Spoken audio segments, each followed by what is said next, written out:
देश मेरा जल रहा है, आग लगी है सीने में, हुक्मरां सब व्यस्त हैं खून गरीब का पीने में। तो राम मंदिर या बाबरी का पक्ष नहीं मैं लाई हूँ, घायल भारत चीख रहा है, चीख सुनाने आई हूँ। परम आदरणीय सभापति महोदय, मंचासीन निर्णायक मंडल समिति एवं उपस्थित मेरे प्यारे साथियों, मैं आरक्षी खुशबू चौहान केंद्रीय रिजर्व पुलिस बल आज सदन की राय से असहमत होते हुए वक्ता विपक्ष में अपने विचार प्रस्तुत करूंगी।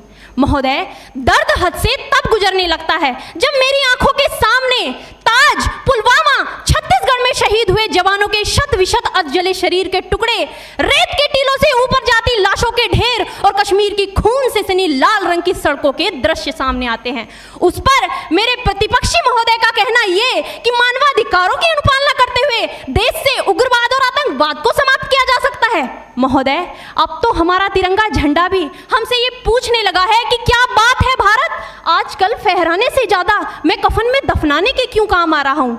महोदय, हृदय तो उस दिन फट गया जब बूढ़ी माँ अपने बेटे के चिथड़ों को देखकर बोली कि साहब, आप तो भर्ती में 1 इंच भी कम नहीं लेते, मैं आधा शरीर कैसे ले लूं। महोदय, आज इन मानवाधिकारों के कारण इन आतंकियों के बंगलों की आकाओं की नाकफनी हंसती है और शहीद हुए हमारे जवानों के आंगन की तुलसी रोती है। जब एक शहीद हुए जवान की विधवा की वेदना चीख चीख कर ये कहती है कि प्यार भी भरपूर गया, मांग का सिंदूर गया, नन्हे नौनिहालों की लंगोटियां चली गई, छोटी छोटी बेटियों की चोटियां चली गई और आपके लिए तो एक आदमी मरा है साहब, मेरे घर की तो रोटियां ही चली गई।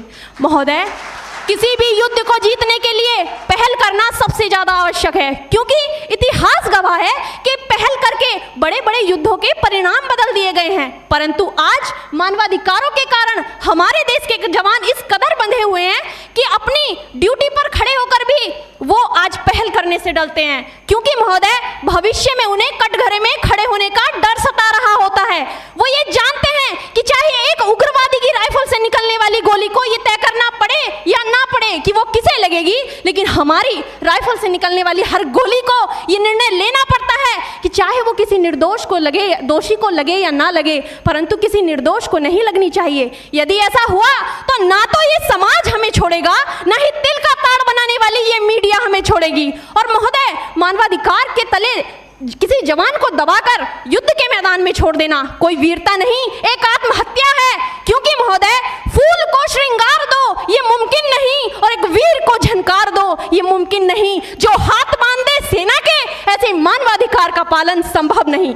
महोदय, आज सत्यनिष्ठा के मार्ग पर चलते हुए भी हमारे देश का जवान इन आतंकवादियों, इन पत्थरबाजों से डरता है, क्योंकि वो जानता है कि उसकी राइफल से निकलने वाली गोली अगर टारगेट को हिट नहीं भी करेगी तो भी 400 मीटर तक जाएगी, और यदि इस बीच वो किसी निर्दोष को लग गई तो महोदय हमें अपनी नौकरी से हाथ तक धोना पड़ सकता है। और महोदय, अपनी नौकरी को बचाने की खातिर एक जवान आज ये सोचता है कि चाहे सांप मरे या ना मरे, परंतु लाठी नहीं टूटनी चाहिए, क्योंकि आज हमारे देश के हालात कुछ ऐसे हो गए हैं कि चिरागों को हवाओं में उछाला जा रहा है, हवाओं पर भी रोब डाला जा रहा है। अरे हम ही तो बुनियाद है आंतरिक सुरक्षा की, और आज हमें ही नौकरी से निकाला जा रहा है।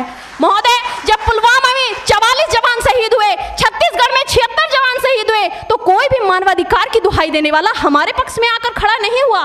परंतु जब जेएनयू विश्वविद्यालय में एक देशद्रोही के द्वारा भारत तेरे टुकड़े होंगे, अफजल हम शर्मिंदा हैं जैसे देशद्रोही नारे लगते हैं, तो सारे मानवाधिकार के ज्ञाता आकर उसके पक्ष में खड़े हो जाते हैं। तभी तो क्या कहा था उस देशद्रोही ने कि तुम एक अफजल को मारोगे, हर घर से अफजल निकलेगा। तो मैं भारत की बेटी अपनी भारतीय सेना की तरफ से आज ये ऐलान करती हूँ कि उस घर में घुसकर मारेंगे जिस घर से अफजल निकलेगा, वो कोख नहीं पलने देंगे जिस कोख से अफजल निकलेगा।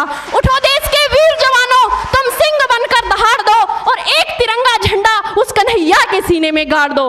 महोदय, अंत में अपनी वाणी को विराम की ओर ले जाते हुए मैं सिर्फ इतना ही कहना चाहूंगी कि मुझे अफसोस है अपने देश की न्यायिक प्रक्रिया पर, जहां आज भी रात के 12 बजे अजमल कसाब जैसे आतंकी के लिए सर्वोच्च न्यायालय के दरवाजे खोल दिए जाते हैं। ऐसे देश से मानवाधिकारों की अनुपालना करते हुए आतंकवाद और उग्रवाद से कभी नहीं निपटा जा सकता। मानवाधिकार के नाम की दुहाइयां देने वालों, सीमा पर लड़ा नहीं जाता चरखों से शोलों के आगे, रामायण पढ़ी नहीं जाती सीमा पर गोलों के आगे। धरती के घोर कुहासे को एक सूरज ही हर सकता है, क्योंकि एटम बम से रक्षा केवल एटम बम ही कर सकता है। जय हिंद, जय भारत।